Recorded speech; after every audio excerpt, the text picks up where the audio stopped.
Assalamualaikum warahmatullahi wabarakatuh.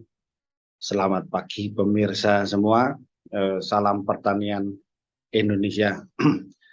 Pada kesempatan kali ini kita akan berbicara lebih mendalam lagi mengenai tanaman kelapa.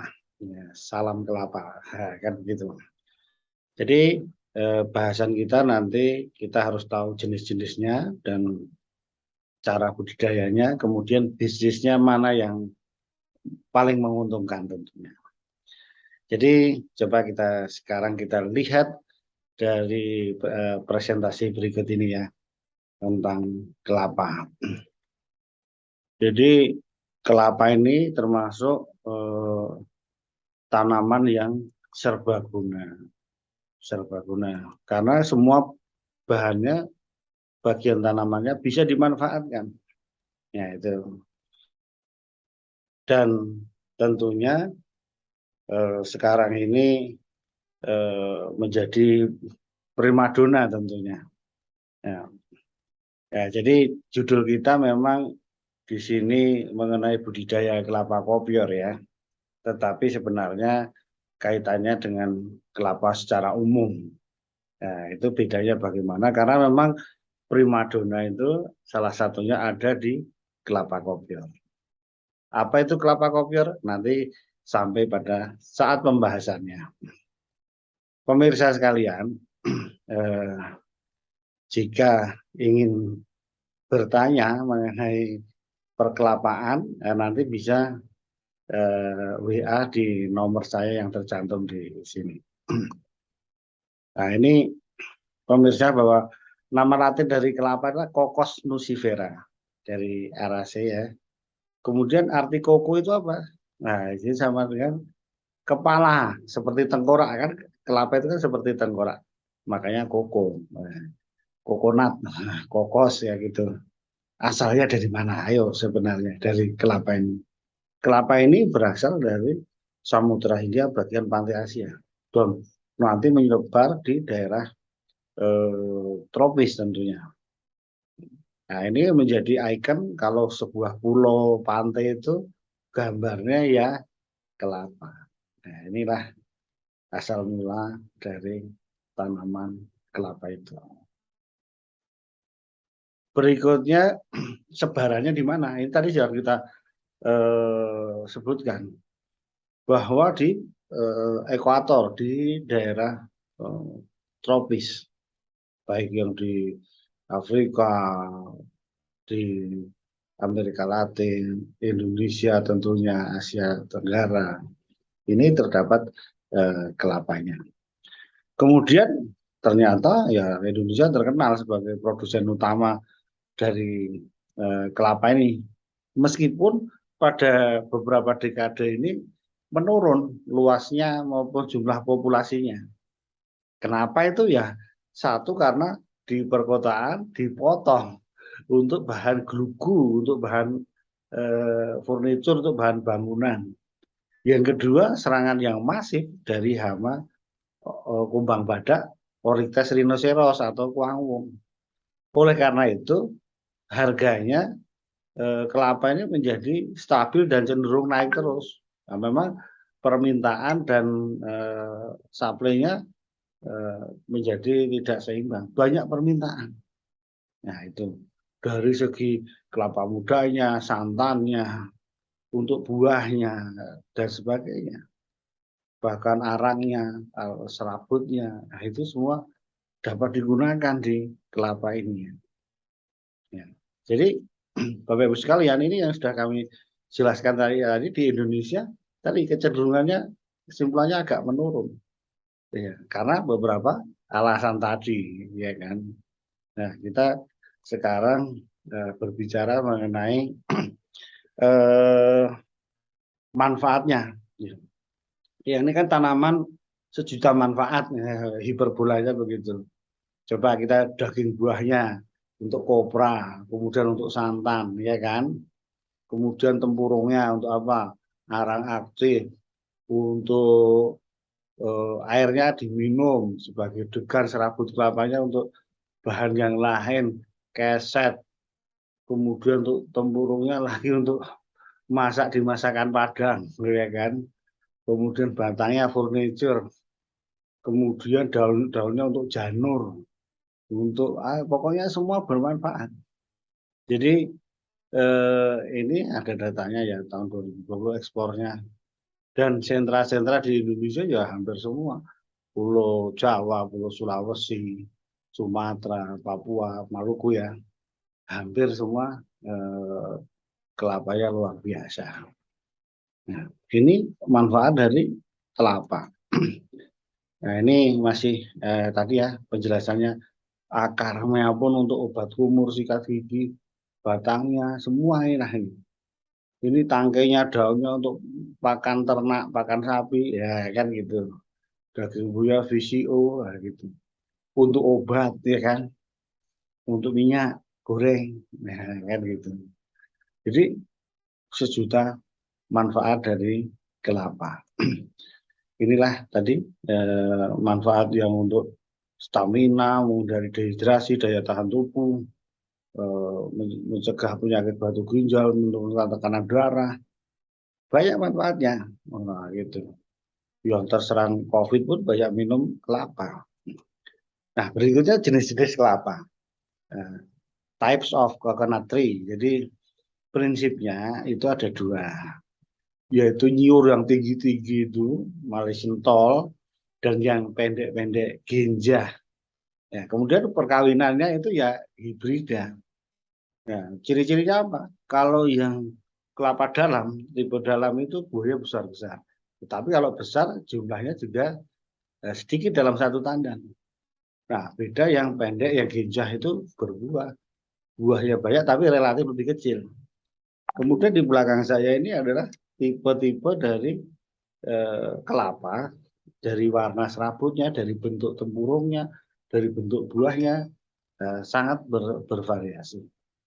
Jadi itulah tipenya. Jadi kalau kita ngomong-ngomong sudah tahu tipe apa, tipe dalam, tipe genjah, hibrida, nah itu bagaimana. Dan karakteristiknya sudah kami jelaskan tadi. Kemudian nanti dari itu berkaitan dengan penyerbukannya, jenis dari penyerbukannya. Jadi ini jawabannya. Jadi kelapa itu ada dua, tapi dikembangkan menjadi 4 macam penyerbukannya. Tipe 1 adalah strikalogami. Nah, gitu yang memang fase dari female-nya, betinanya itu sangat pendek, sehingga tidak mungkin overlap dari yang jantannya di dalam pohon itu. Sehingga apa? Ya, ini untuk tipe dalam, yaitu jadi penyerbukan silang angin, serangga kan gitu. Kemudian tipe 2 yang indirect partial autogamy. Ya, ini kan masih ada sedikit overlap. Kemudian yang tipe 3 ini untuk genjah ya. Genjah itu tipe direct autogamy. Jadi dia perkawinan sendiri, sebelum seludang membuka udah kawin sendiri. Jadi ketemu gitu. Jadi yang dari luar nggak sempat. Kemudian yang tipe 4 adalah tipe semi direct autogamy. Ya, ini variasinya sedikit karena masalah overlap itu tadi. Nah, jadi ini tipenya ya. Nanti kalau apa kita tahu. Jadi yang genjah itu adalah autogamy, perkawinan sendiri, sehingga tidak terpengaruh oleh kelapa-kelapa yang di sekitarnya.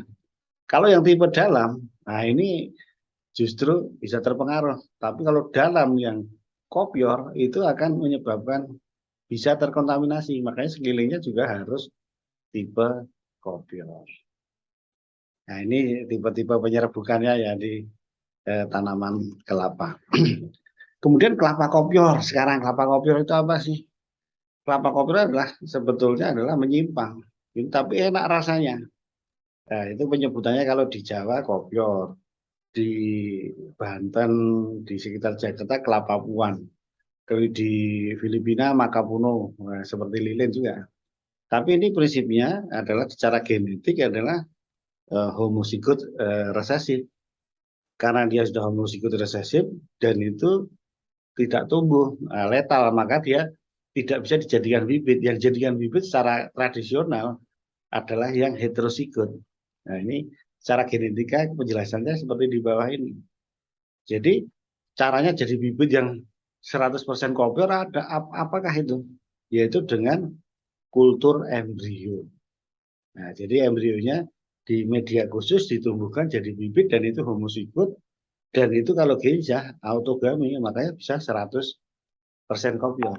Nah, kalau yang tipe dalam itu harus sekelilingnya ada tapi juga bisa 100% kopior.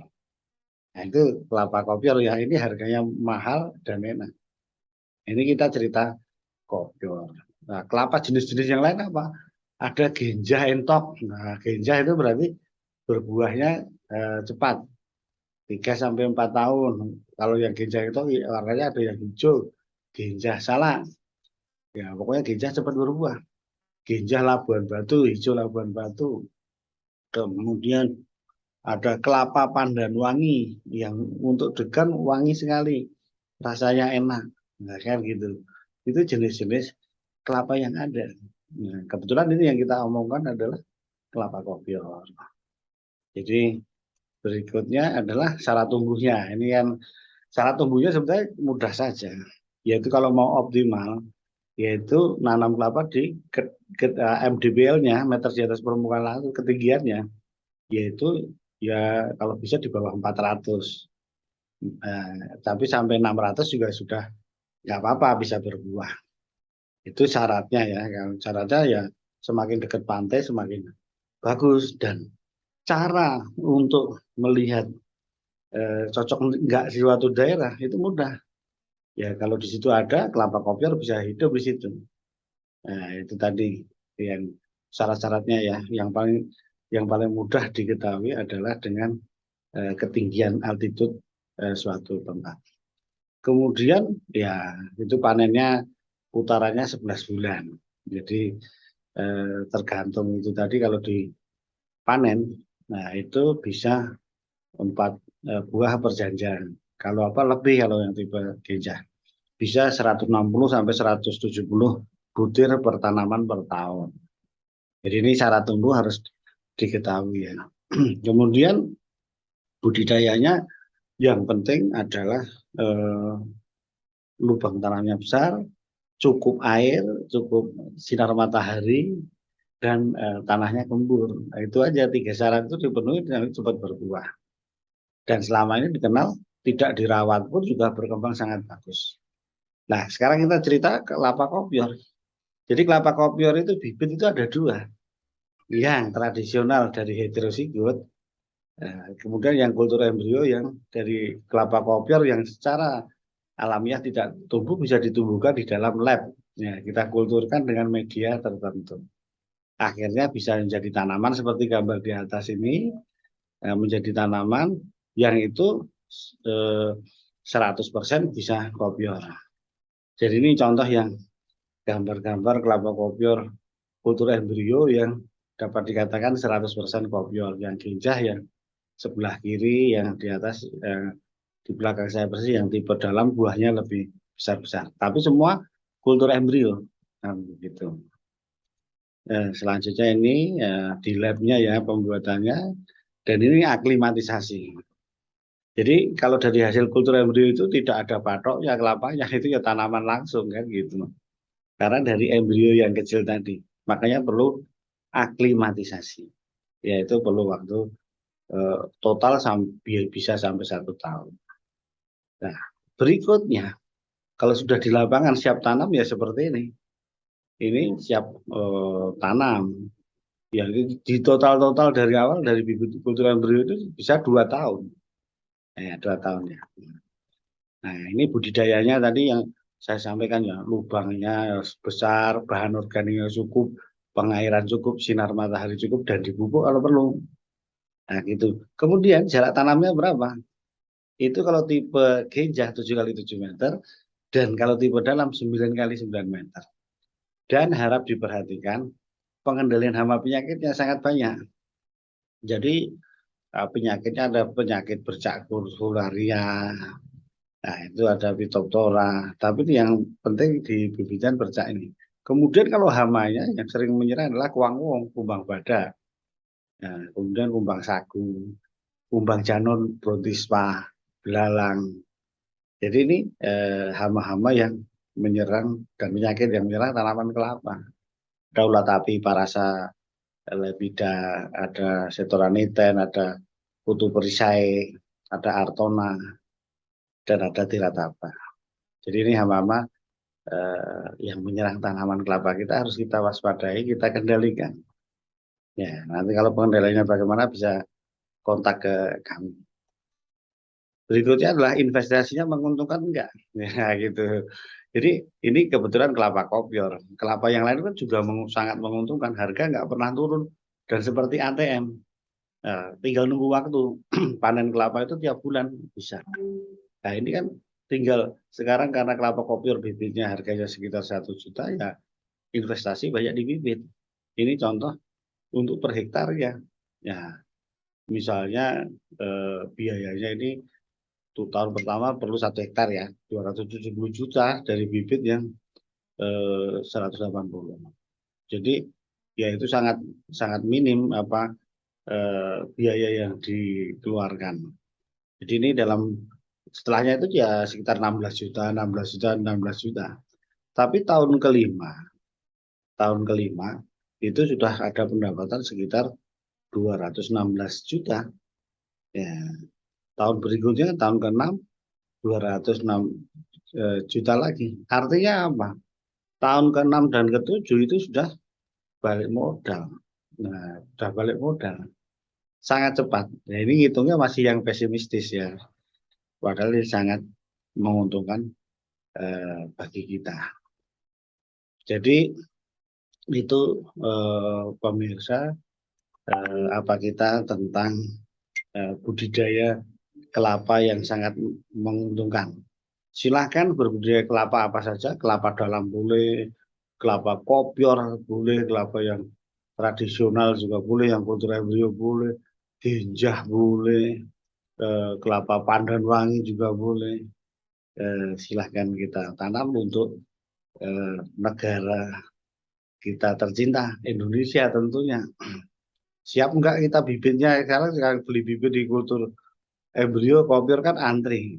Nah, demi negara dan bangsa ini apa sih yang kita harus siap? Wah, kita harus selalu siap. Wah, kan gitu. Terima kasih atas perhatian Bapak Ibu petani di seluruh Indonesia dan Nusantara serta dunia tentunya. Terima kasih. Assalamualaikum warahmatullahi wabarakatuh.